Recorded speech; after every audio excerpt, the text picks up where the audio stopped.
Public Sénat, en partenariat avec l'AFP, Les Échos, Radio Classique, présente...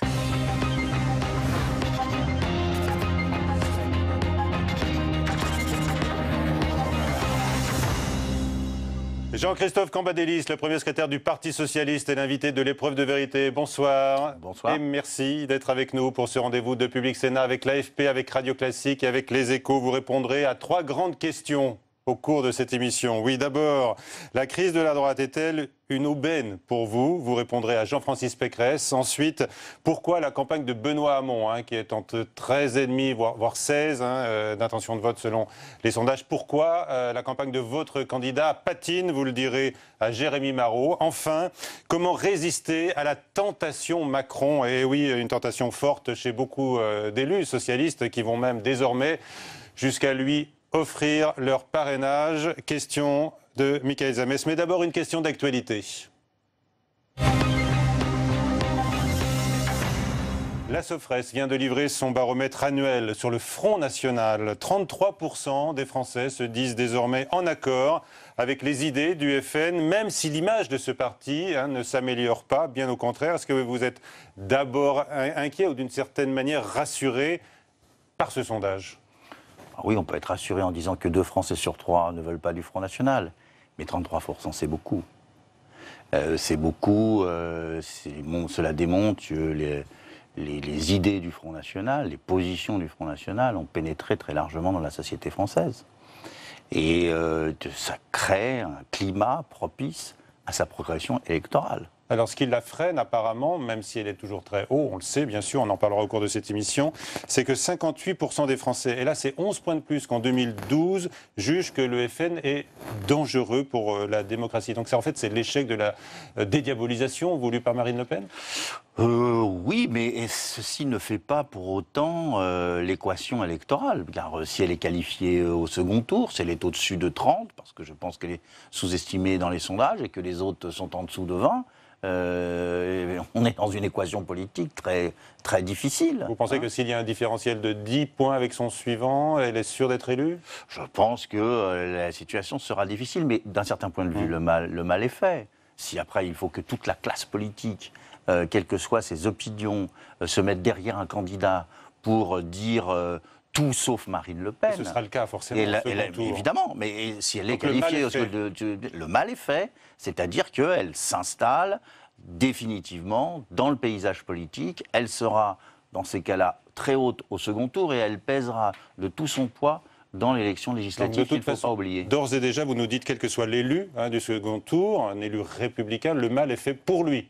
Bien sûr, le mal est fait pour lui, c'est-à-dire qu'il se trouve face à Marine Le Pen, et il n'y aura pas de débat. D'ailleurs, il n'y a pas de débat dans cette élection présidentielle.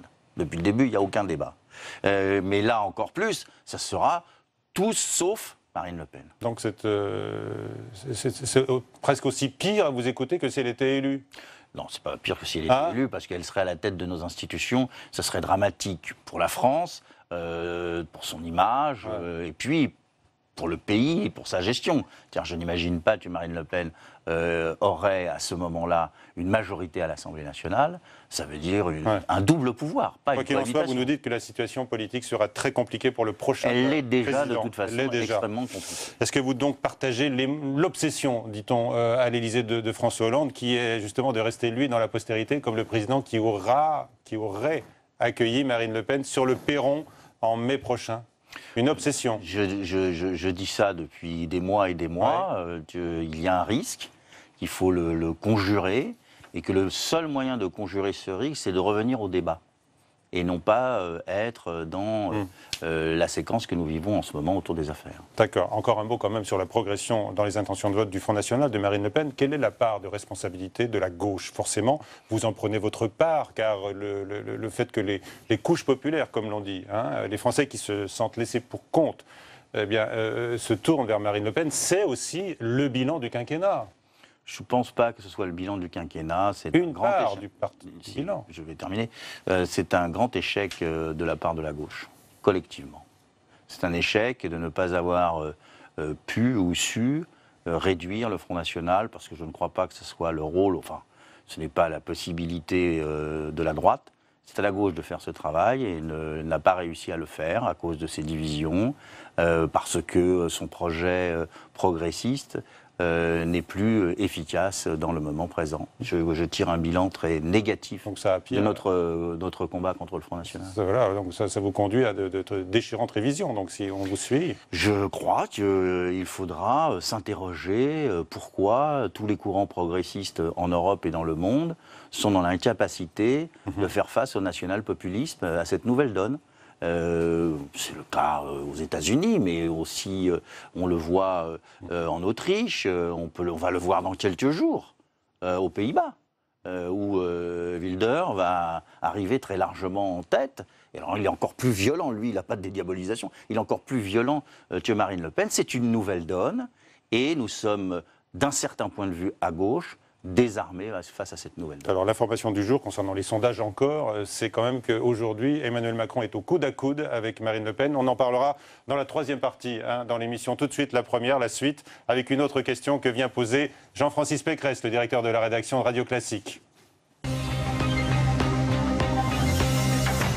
Bonsoir Jean-Francis. Bonsoir Michel, bonsoir Jean-Christophe Cambadélis. Alors est-ce que la crise à droite, qui n'est peut-être pas finie, on en parlera tout à l'heure, est-ce que cette crise, c'est une mauvaise nouvelle pour la démocratie ou est-ce que c'est une aubaine pour vous?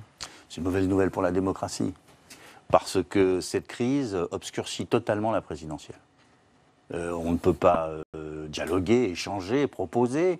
On est toujours ramené, la preuve, à M. Fillon, ses affaires, Marine Le Pen, ses affaires. Et elle n'est pas affectée. Oui, mais on nous interroge, un peu moins d'ailleurs, mais on nous interroge sur ces questions-là. Donc le temps que l'on passe à répondre, à stigmatiser, à dire que c'est pas bien, qu'il faut changer les choses, ou à invectiver la droite sur ce sujet, on ne le passe pas à développer nos propres projets. Dans son édition de ce soir, qui sera en kiosque demain, Le Canard enchaîné révèle que François Fillon aurait bénéficié en 2013 d'un prêt sans intérêt de Marc Ladret de Lacharrière, qui n'aurait pas été déclaré à la Haute Autorité pour la transparence de la vie publique. Est-ce que vous pensez que c'est une nouvelle affaire Fillon qui est en train de démarrer? Est-ce que vous pensez que c'est un nouveau scandale? Oui, évidemment, on est obligé de le faire, de déclarer. Si vous mentez à la haute autorité, comment on peut vous faire confiance après? Alors j'entends que l'avocat de M. Fillon dit mais il a déclaré spontanément aux policiers quand ils sont venus l'interroger. Voilà. Bon, d'accord, ouais. Je veux bien que, se rendant compte que ceci allait être découvert, il a dit tiens, au fait, j'ai fait un emprunt. Mais vous voyez bien que tout ça, c'est...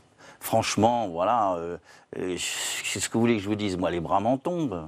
Vous voyez bien le soupçon qu'il y a derrière cette affaire, ce prêt. C'est un soupçon de favoritisme ou de trafic d'influence en lien avec la Légion d'honneur qui aurait été accordée à Marc Ladret de Lacharrière sur l'intervention de François Fillon.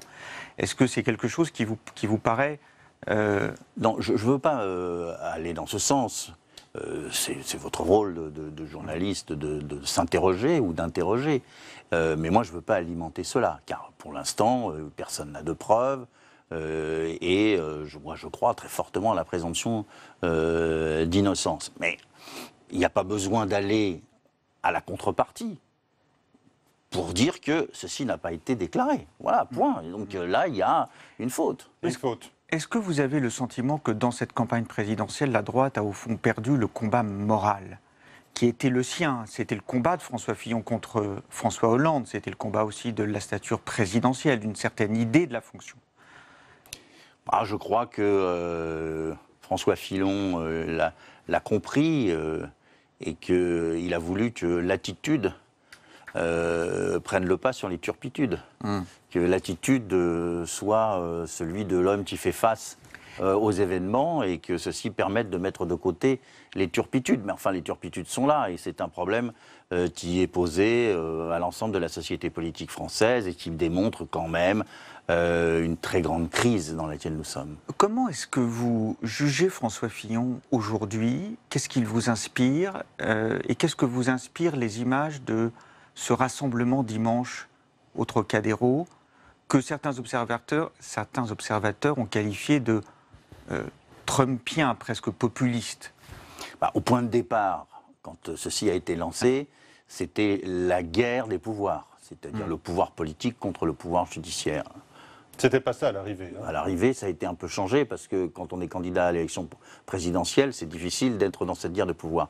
Mais ça indique quelque chose, c'est que la droite, elle existe en France. À tous ceux qui pensaient qu'elle avait disparu. Elle existe, elle a une force, elle a une représentation, et que cette droite-là, elle ne veut pas de la gauche sous toutes ses formes. Mais allons plus loin. Parce que si elle ne veut pas de la gauche sous toutes ses formes, moi je suis très inquiet d'un deuxième tour entre Marine Le Pen et, par exemple, Emmanuel Macron ou Benoît Hamon. Je ne sais pas ce que va faire la droite. Et vous attendez quoi? Des éclaircissements, des précisions du candidat Fillon? Je demande, par exemple, vous lui demandez quoi? Mais je lui demande, par exemple, de nous dire, en cas d'élimination, si il appellerait à voter pour un candidat républicain. Je ne veux pas personnifier. Ouais. Est-ce qu'il le ferait? Je n'en suis pas certain. Vous avez un doute aujourd'hui?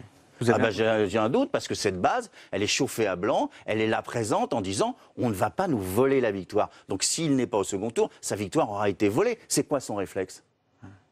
Mais c'est pour ça que je dis, on ne se rend pas compte, on dit, wow, de toute façon, il y a le plafond de verre, etc., pour Marine Le Pen, mais on ne se rend pas compte de ce qui est en train de s'installer. Vous n'êtes pas sûr que là, ce soir, si François Fillon est éliminé du deuxième tour, il appellera à voter Emmanuel Macron? Ou Benoît Hamon. Benoît Hamon. Bon, non, vous n'êtes pas sûr? Je ne suis pas sûr. Mais le Lini, c'est quand même une théorie qui existe. Pas pour l'élection présidentielle. C'est à voir, c'est à voir. Hein. Et d'abord le candidat, puis après l'électorat. Comment va-t-il se comporter? Il avait eu cette phrase lui-même. En fait, d'ailleurs, je préférais le candidat le moins sectaire entre un candidat PS et un candidat FN. Sur la personnalité de François Fillon, est-ce que vous trouvez... Oui. Sur l'image que vous avez de lui aujourd'hui? Voilà. C'est un homme qui est sûrement... combatif. Mais est-ce un bon combat? Il a quelques qualités? Bon, je ne connais pas au point de dire s'il a des qualités ou s'il a des défauts. Je pense que oui, il a des qualités. Il présente la dimension d'un homme d'État, mais à un moment donné, on est un peu perplexe entre cet homme qui a été Premier ministre, qui a dû incarner l'intérêt général et qui a pris tellement de liberté avec cet intérêt général. Alors, c'est qui Fillon? Celui qui fait ce prêt? Ou celui qui dirigeait la France comme Premier ministre? À un moment donné, on ne sait plus. Et c'est qui? J'en sais rien. Pour vous? Est-ce qu'il sera plus inapte que les autres élus éventuels, puisque vous nous avez dit que ce serait de toute façon très difficile pour le prochain président à gouverner? Est-ce qu'il sera, selon vous, inapte, notamment en raison de ce que vous dites? Mais regardez, si... inapte ou empêché? Oui, mais s'il l'emportait, admettons, il se retrouverait dans une situation d'emblée où les médias, son opposition politique, seraient constamment en train de lui rappeler le prêt de machin, la position de truc. Ça, c'est ce que vous lui réservez déjà comme programme. C'est votre programme, vous imaginez. C'est une menace. Mais ce n'est pas une menace, c'est une réalité. Vous ne pourriez même pas commencer un interview du président de la République, si c'était Fillon, sans lui dire, mais au fait, que fait Madame Fillon? Elle travaille ou elle ne travaille pas? Bon, sans dire, monsieur, vous avez décerné les Légions d'honneur, est-ce qu'il n'y aurait pas des amis à vous? Donc, on voit qu'il serait un président, d'emblée c'est un président faible, quel que soit son caractère, pour des raisons politiques et de psychologie sociale. Bon, ça pose quand même un problème pour le pays, hein. En tous les cas, Alain Juppé a eu des mots très durs hier en confirmant qu'il ne sera pas le plan B. On l'écoute et vous réagissez. Gâchis. Au lendemain de notre primaire, dont le résultat a été incontestable et incontesté, François Fillon, à qui j'avais immédiatement et loyalement apporté mon soutien, avait un boulevard devant lui. Le déclenchement des investigations de la justice à son encontre et son système de défense, fondé sur la dénonciation d'un prétendu complot et d'une volonté d'assassinat politique, l'ont conduit dans une impasse. Le noyau des militants et sympathisants LR s'est radicalisé. Un certain nombre de gens à gauche ont, au fond, salué cette intervention d'Alain Juppé. Il dit que c'était l'intervention d'un homme d'État. Est-ce que vous partagez cette impression ? Je pense que c'est une intervention d'un homme d'État éconduit. Éconduit. Par qui ? Par le scrutin de la primaire. Il y avait quand même quelques ressentiments et éconduit dans la possibilité de revenir. Ouais. Donc il y avait certes de la prestance, le choix des mots était très important, c'était une intervention au scalpel, si je puis dire, mais enfin on sentait derrière un peu de ressentiment, alors que pour la deuxième fois il aurait pu. Et donc il a à la fois stigmatisé M. Fillon qui ne s'était pas mis sur le côté, et Nicolas Sarkozy, qui n'avait peut-être pas tout fait pour qu'il se mette de côté.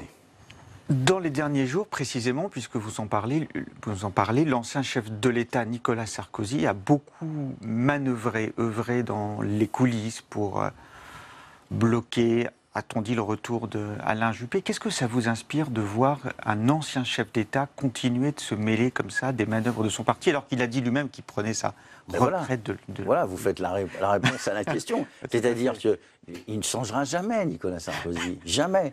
J'avais dit, j'étais un des seuls, le soir de sa déclaration, attendez 3 mois, il sera de nouveau là. Car il était clair que, malgré... Belle déclaration d'ailleurs, à la fois émouvante. C'est toujours beau les déclarations de départ, le chant du départ. Mais c'était un faux départ. il est déjà de retour, avec cette dimension cachée, parce qu'on ne le voit jamais. Il reçoit dans ses bureaux, il téléphone, on fait savoir qu'il téléphone, etc. Un peu comme s'il voulait être toujours j'allais dire le parrain, c'est peut-être beaucoup exagéré, mais... J'allais vous poser la question, l'expression revient beaucoup dans la presse. Oui, mais bon... vous n'allez pas jusque-là, vous. Je ne veux pas être blessant, mais celui qui est le grand ordonnateur de la droite. Mais pour revenir peut-être lui-même un jour. Si vous faites, c'est plus un interview, c'est moi qui vous interviewe. Non, je vous pose la question alors. Oui, c'est vrai. Il n'a pas renoncé à jouer un rôle, on va dire, dans les années qui viennent. Ah bon ? Bien sûr. C'est-à-dire, quel rôle ?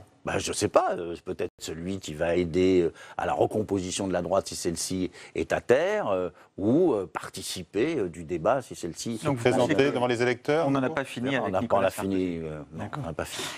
2 jours après le Trocadéro, il semble que la droite essaie quand même de se remettre en ordre de bataille, que même des juppéistes essaient maintenant de rejoindre les rangs de François Fillon après les avoir quittés. Est-ce que pour vous, la droite, est-ce qu'elle redevient une menace ? Elle n'a jamais cessé de l'être. Car là, on avait vu des électeurs se dérober. Alors dans les sondages, parce que maintenant on fait la politique qu'à partir des sondages. Mais il n'était pas anormal que des électeurs de droite aient été choqués par les révélations qui ont été faites autour de M. Fillon. Alors maintenant, est-ce qu'ils vont revenir ? Nous n'en savons rien. Est-ce qu'ils estiment que c'est définitivement terminé ?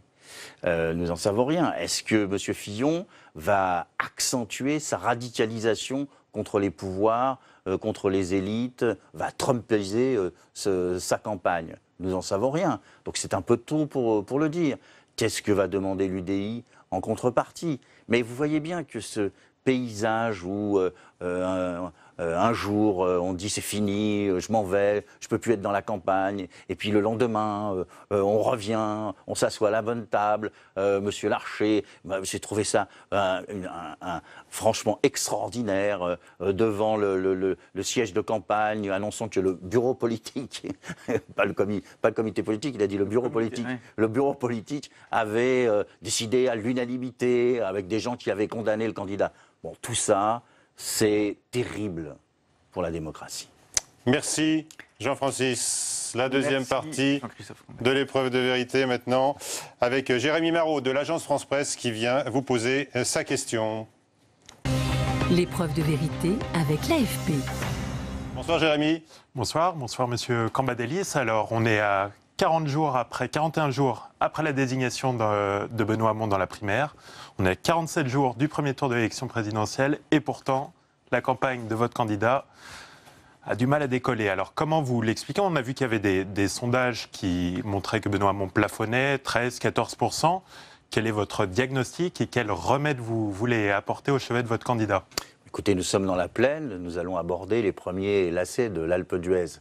Donc vous savez tous, si vous êtes des amateurs du Tour de France, que ce n'est pas dans la plaine que l'on fait le trou, mais dans les montées. Et il y a un certain nombre d'éléments devant nous. Je pense tout simplement que Benoît Hamon est passé de 6% dans les sondages à 16% pour 13%, enfin on verra entre les deux, qu'il a fait un saut considérable, qu'il a dû le stabiliser et que maintenant il rentre dans le cœur de sa campagne.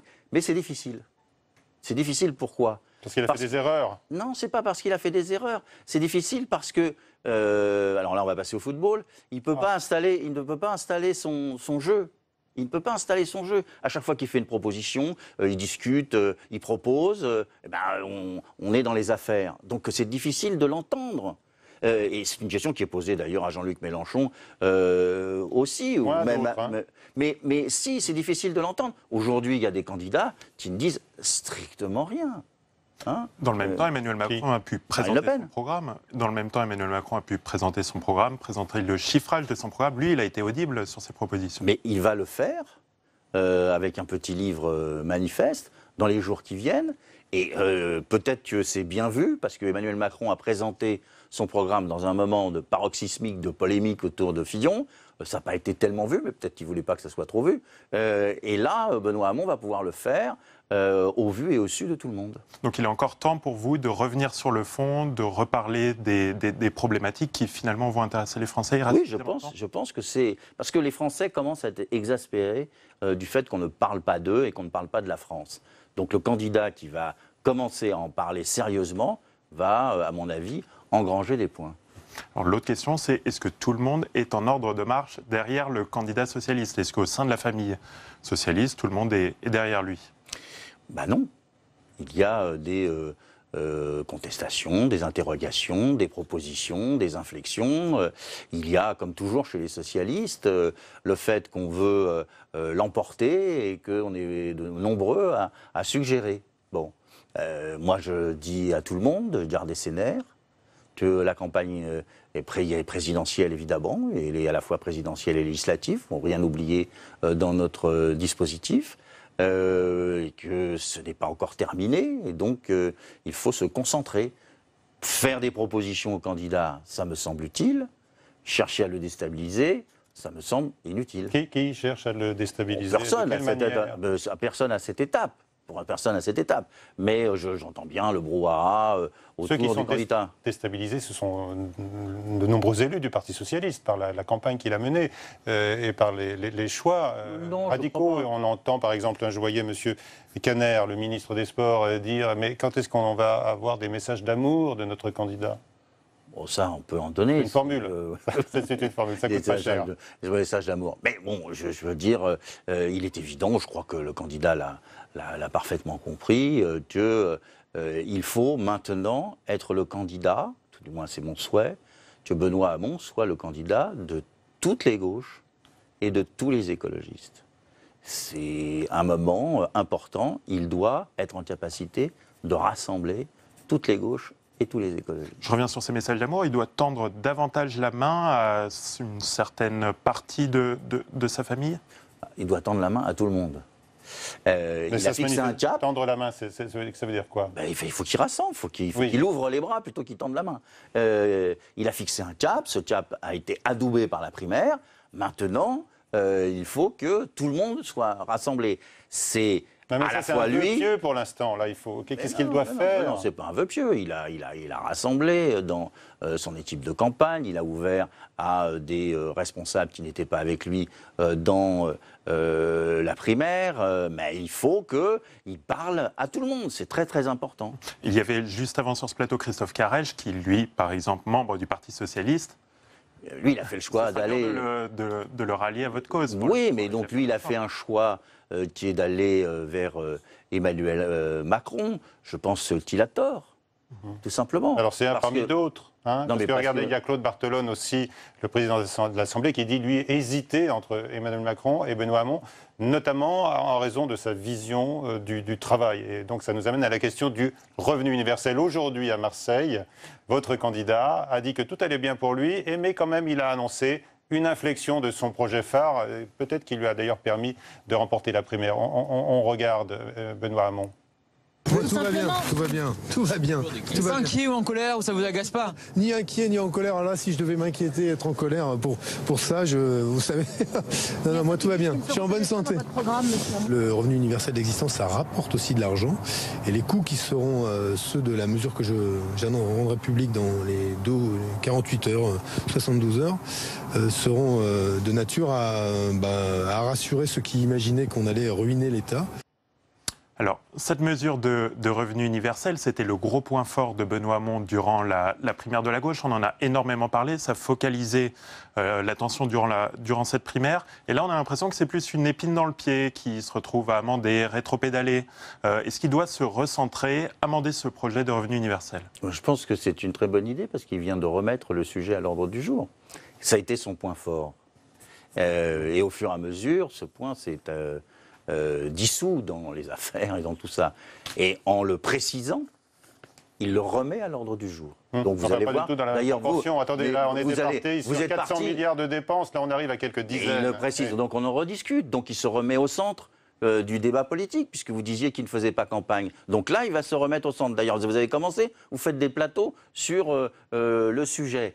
Toutes les médias vont en faire. Dans 2 jours, je sais pas quoi, dans 48 heures, il va préciser les choses et donc il va se réinsérer dans la campagne présidentielle. De son point de vue, c'est une bonne chose. Et en plus, il va le faire en cherchant de la crédibilité, qui est, au fond, la question qui lui est posée par un certain nombre de dirigeants politiques. Et donc il fait coup double.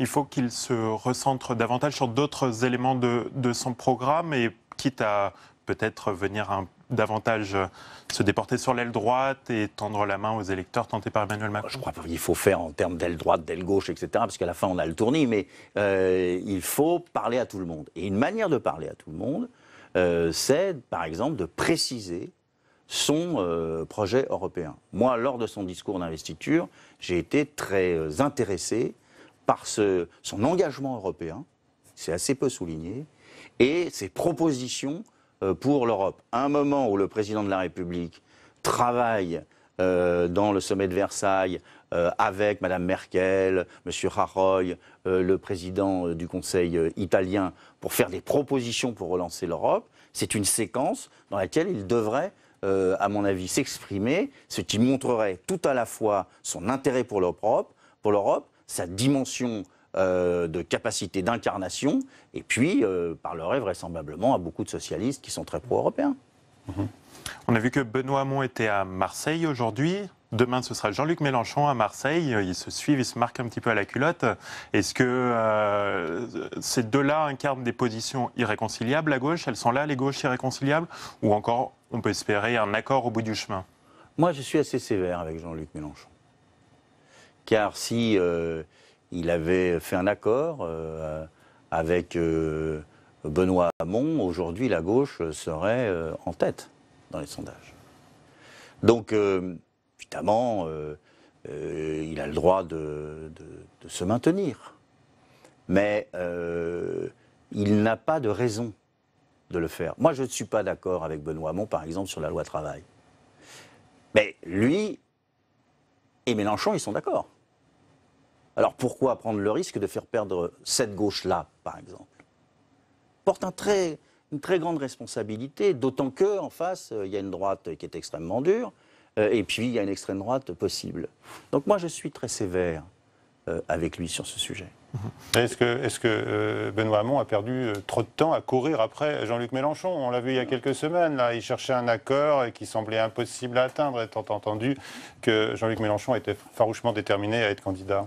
Est-ce qu'il a perdu du temps? Moi, je l'ai dit assez tôt que Jean-Luc Mélenchon ne viendrait pas. Je ne suis pas favorable à l'accord avec Jean-Luc Mélenchon, loin de là. Mais je pense que Jean-Luc Mélenchon, vu ses positions et Benoît Hamon les siennes, il n'était pas impossible qu'ils se retrouvent. Après, est-ce qu'il a passé trop de temps? Il le dit lui-même qu'il a donné l'impression de passer du temps, même s'il faisait campagne dans ses débats. Mais enfin, au passage, il a quand même réussi cet élément historique depuis 1974 de rassembler tous les écologistes derrière lui, ceux qui étaient dans le gouvernement et ceux qui étaient contre le gouvernement. Donc il ne faut pas non plus lui reprocher les démarches qui ont été les siennes. Mais à l'évidence, il faut aujourd'hui aller chercher un électorat qui est possible de le ramener à la candidature de Benoît Hamon, qui est un électorat un peu troublé du tournant centre-droit de M. Macron. Cet accord avec les écologistes, justement, que vous évoquez, il a pu faire grincer des dents au sein même de la famille socialiste. On a vu qu'il y avait beaucoup de circonscriptions qui étaient dévolues aux candidats écologistes. Est-ce que, selon vous, c'est un bon accord? Est-ce que vous l'approuvez? Est-ce qu'il a été ratifié également au sein des instances? Vous savez, moi, je suis pragmatique. À partir du moment où il conduit au retrait du candidat écologiste, ça clarifie la situation et ça permet d'avancer. La seule chose que j'ai posée et que je continuerai à poser, c'est la réciprocité. C'est-à-dire que les écologistes ne peuvent pas tout à la fois avoir le soutien du Parti socialiste et faire des accords avec le Parti communiste et le Front de gauche contre les socialistes. Ça n'a pas de sens. Donc, modulo cette précision département par département. Par exemple, je vois que Mme Cécile Duflot soutient Caroline Dehaas contre Myriam El Khomri. Si elle veut notre soutien dans le 11e arrondissement, la 6e circonscription, elle ne peut pas soutenir quelqu'un qui combat un socialiste. Il faut qu'elle fasse son choix. Si elle préfère être en primaire contre les socialistes, elle le dit. Mais on ne peut pas avoir le beurre et l'argent du beurre. On ne peut pas jouer encore. Hein. Non, mais ça, c'est juste des affinements dans le débat. Mais vous avez parlé des écologistes que Benoît Hamon a réussi à réunir derrière lui. Il y a quand même François de Rugy qui, lui, a participé à la primaire et qui va maintenant du côté de Macron. Est-ce que vous le jugez sévèrement ? Écoutez, à partir du moment où on a signé un engagement, on le respecte. Hein. Moi, je sais pas. Après, on peut faire des leçons de morale à toute la classe politique, mais enfin, quand vous avez signé un engagement, vous le respectez. D'autres ont signé, l'UDE, PRG, c'est en bonne voie aussi. Ils attendent, ils reportent leur soutien à Benoît Hamon. Oui, ils ont signé, mais ce n'est pas Sylvia Pinel qui est dans le comité de campagne, mais le Parti radical qui s'interroge, veut lui aussi des preuves d'amour. Est-ce que vous regrettez que François Hollande ne se soit pas présenté ou n'ait pas été en capacité de se présenter à cette élection, à une nouvelle candidature? Tout à fait, je l'ai toujours dit. Aujourd'hui, plus qu'il y a quelques jours, quelques semaines. Aujourd'hui, plus qu'hier, etc. Puisqu'il y a un candidat et moi, je ne veux pas apparaître comme le remettant en cause. J'ai milité, je crois que ça s'est vu, pour des primaires permettant au président de la République de concourir. Bon, si c'était à refaire. Si ça avait à faire, c'est à lui de le dire. Oui. L'histoire dira pourquoi il n'a pas été. Son nombre plane, en tout cas, sur cette primaire, elle a été taillée pour lui. Bon, maintenant, la primaire, elle est loin derrière nous. Hein. Maintenant, on est dans la campagne. Merci, Jérémy. Allez, dernière partie de l'épreuve de vérité. Et c'est maintenant Michaël Zamès de Public Sénat qui nous rejoint.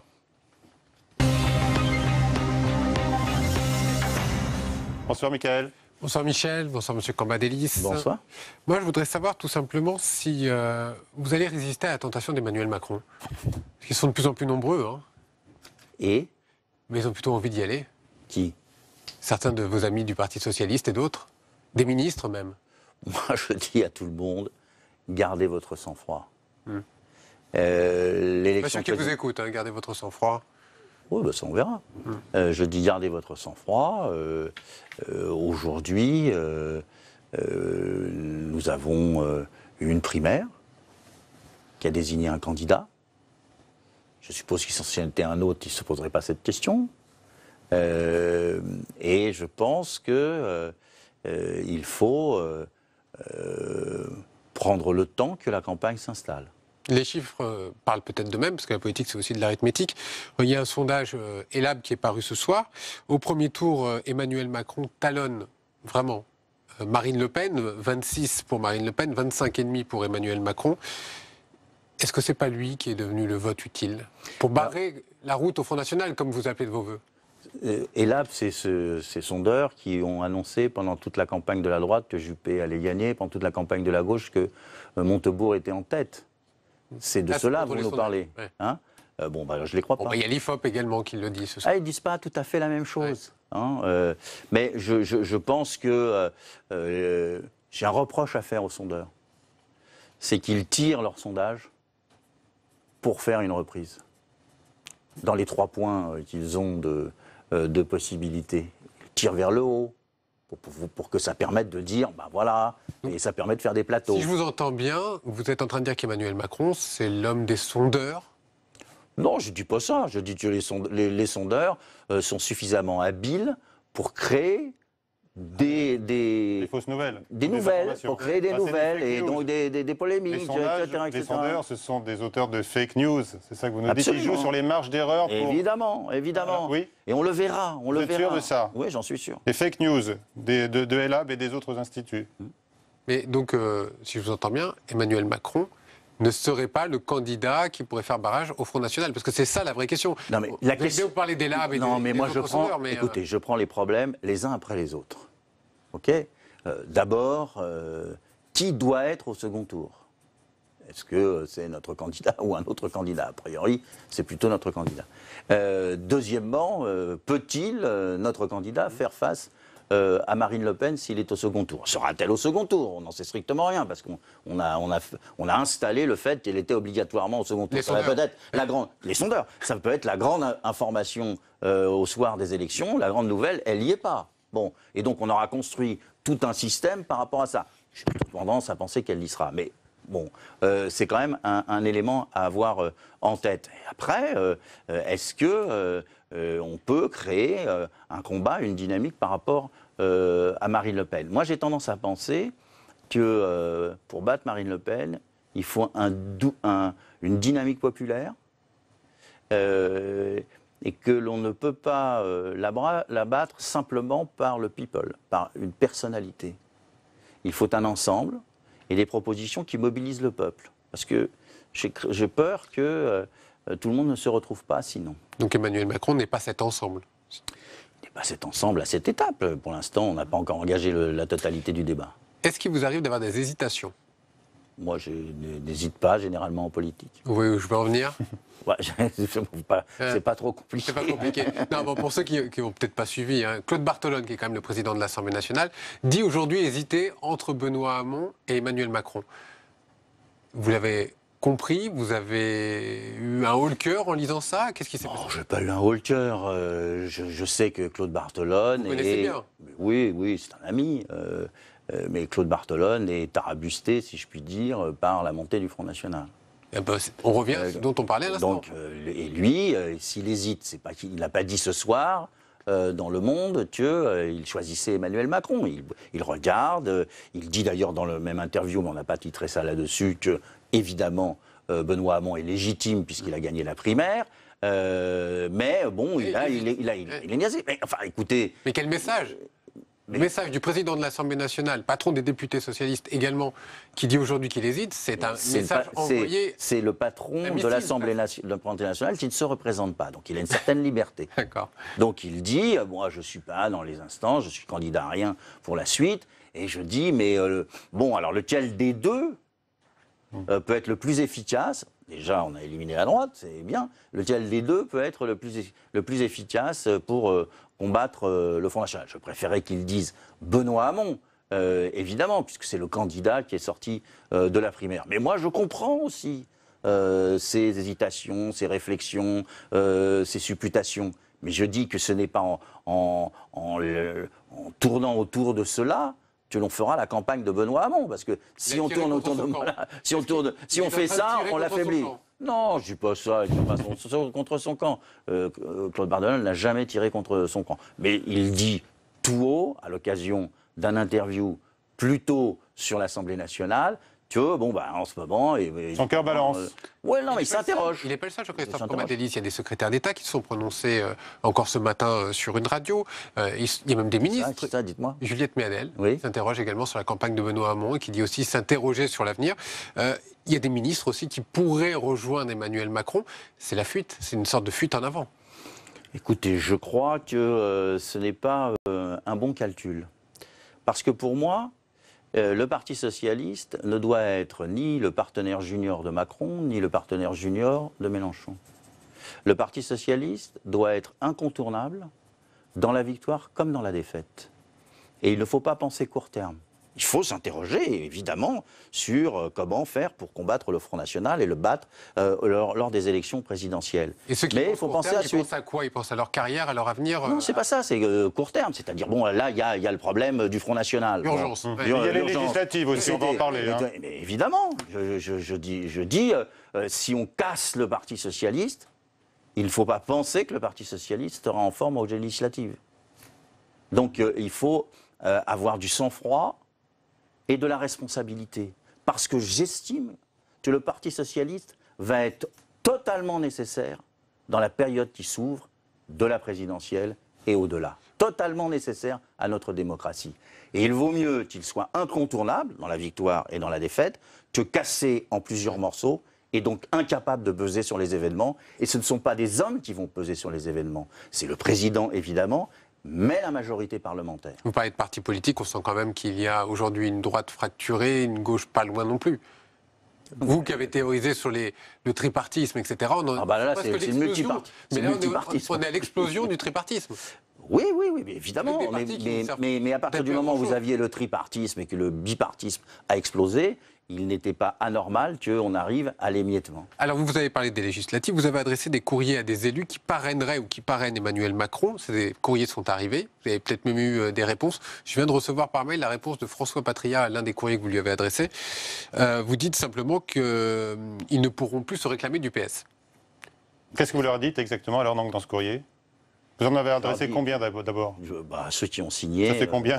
Les parlementaires qui ont suivi, une petite dizaine. Une dizaine. Ils vont apporter leur parrainage à Emmanuel Macron. Emmanuel Macron. Ce que je leur dis, c'est qu'ils connaissent, la plupart d'entre eux, ce sont des camarades qui connaissent les statuts du Parti socialiste.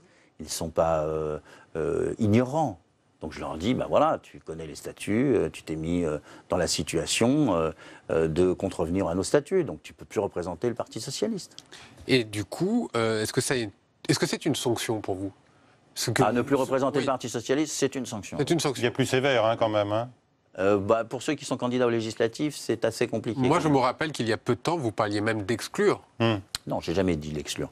Vous savez, je fais très attention à ce que je dis dans ce domaine. Vous savez, je n'ai pas exclu les frondeurs qui étaient favorables au dépôt d'une motion de censure contre leur propre gouvernement et qui participaient à des manifestations assez violentes contre le gouvernement. J'ai dit que la question de leur appartenance au groupe socialiste, au Parti socialiste, serait posée si cette motion était déposée.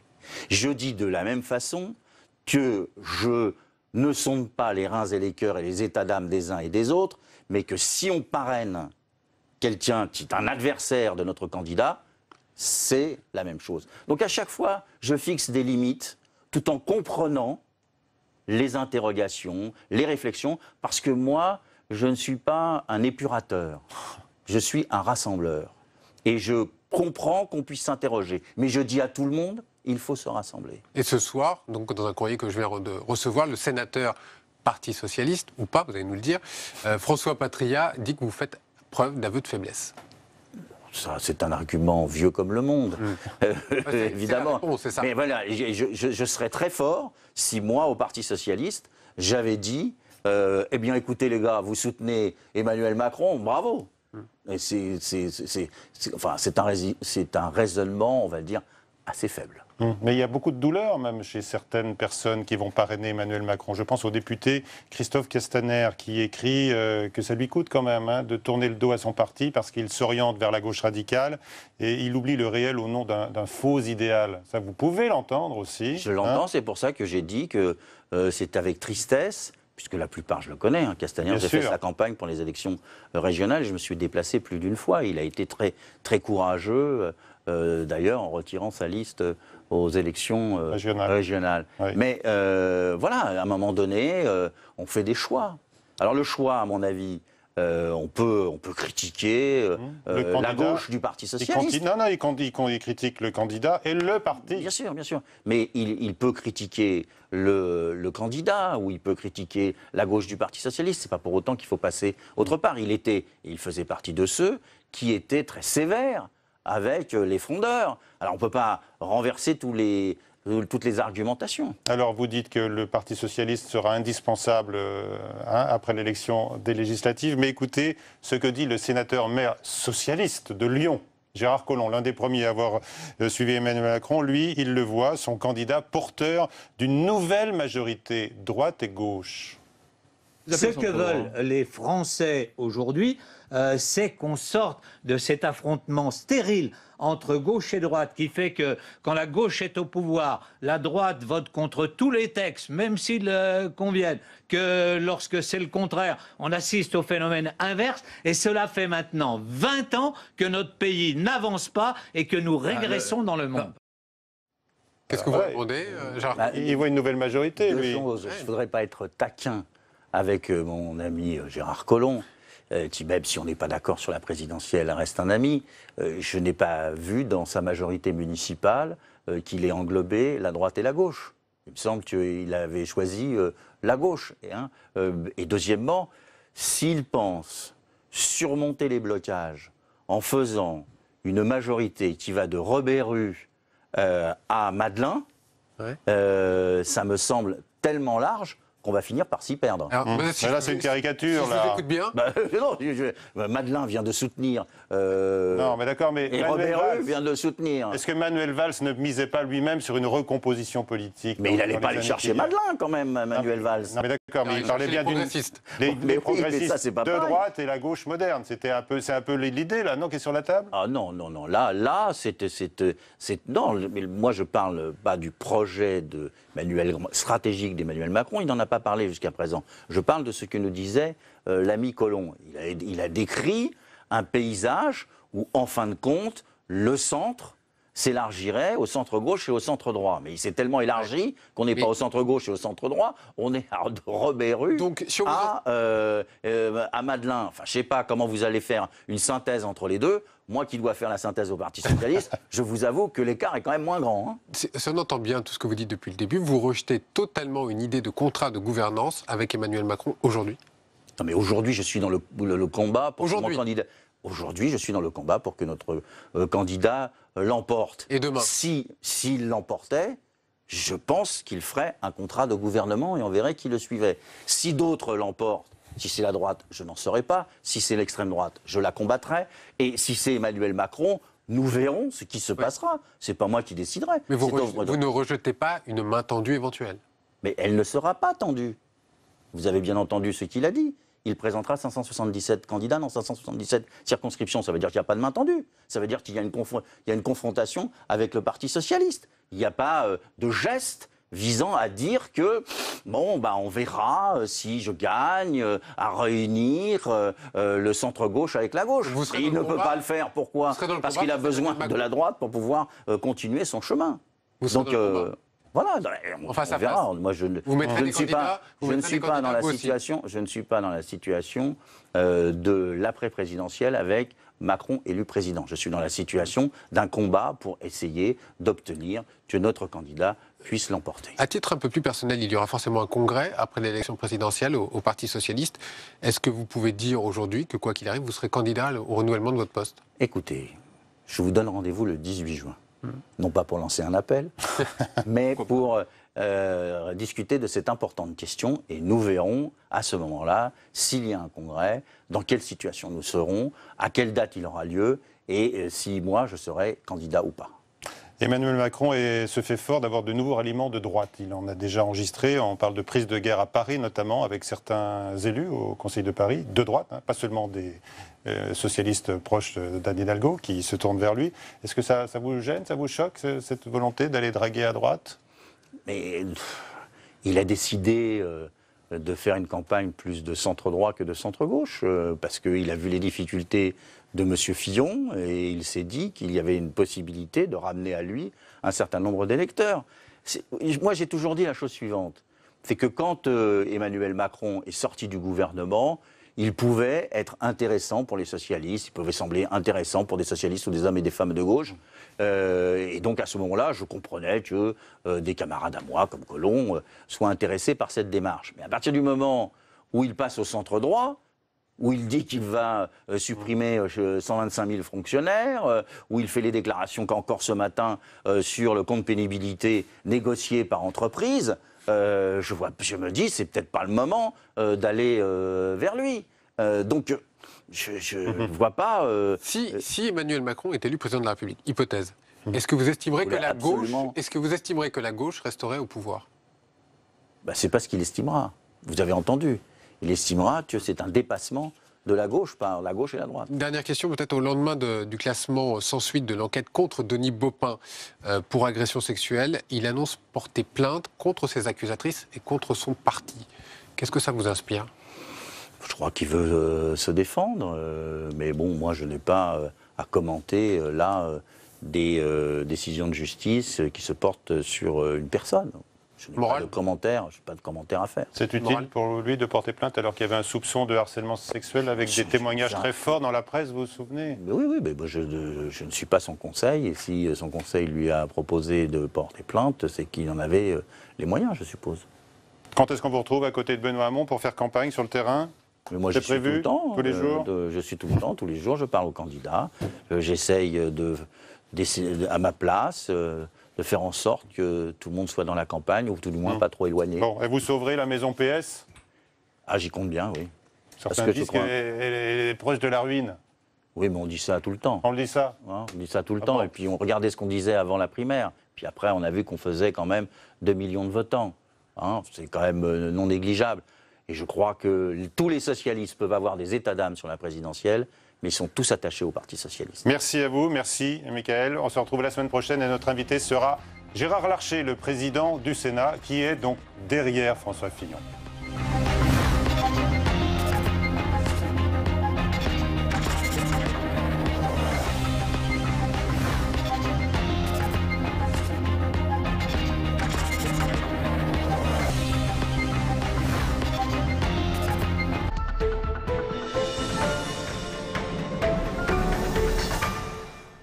Pour moi, ça serait la gratuité des transports publics. La politique des transports, en particulier le rôle de la SNCF, est à revoir, parce que ce n'est pas non plus le car qui va résoudre des problèmes d'environnement.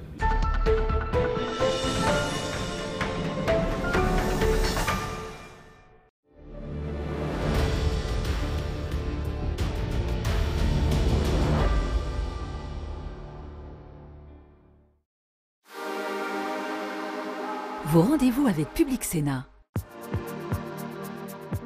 Présidentielle 2017. Quel rôle et quels moyens pour les départements et la décentralisation? L'Assemblée des départements de France interroge les candidats à l'Élysée. Un événement à suivre en direct sur les chaînes parlementaires, demain à 9h. Je suis une femme et j'ose me présenter. Première femme à se présenter à la candidature suprême, comme on dit. Oui, il fallait oser le faire. Et je l'ai fait d'ailleurs en m'adressant à toutes les femmes, pas seulement celles de la classe ouvrière. Qu'est-ce qu'elle a, ma gueule? Qu'on puisse me faire un traitement particulier parce que je suis une femme, c'est une injure, c'est une infamie pour moi. Mes collègues étaient absolument fascinés. Ils étaient tout émoustillés. Personne n'aurait imaginé de dire le général de Gaulle se quasi-chauve. J'en fais aujourd'hui. Il avait une manière de parler que les femmes ont souvent en politique qui n'est pas la même. Il y avait le côté mère protectrice. On a beaucoup de mal à considérer qu'une femme qui entre en politique le fait de son propre chef. D'un côté, ils prétendent être heureux de voir des femmes se présenter à la présidence de la République. De l'autre côté, ils ne sont pas forcément prêts à voter pour elles. Un jour, je serai présidente, demain à 17h sur Public Sénat. On va plus loin, c'est votre rendez-vous en direct avec l'information. Sonia Mabrouk reçoit pendant 90 minutes, en débat et en entretien, ceux qui font l'actualité. On va même aller plus loin. La majorité des Américains sont pour ce décret. La cause principale de cette Europe qui va très mal, c'est une France qui va très très mal. On sait que les civilisations naissent, vivent, meurent, disparaissent, et je ne vois pas pourquoi la nôtre échapperait à ce schéma-là. On va plus loin, du lundi au jeudi à 22h, en direct sur Public Sénat.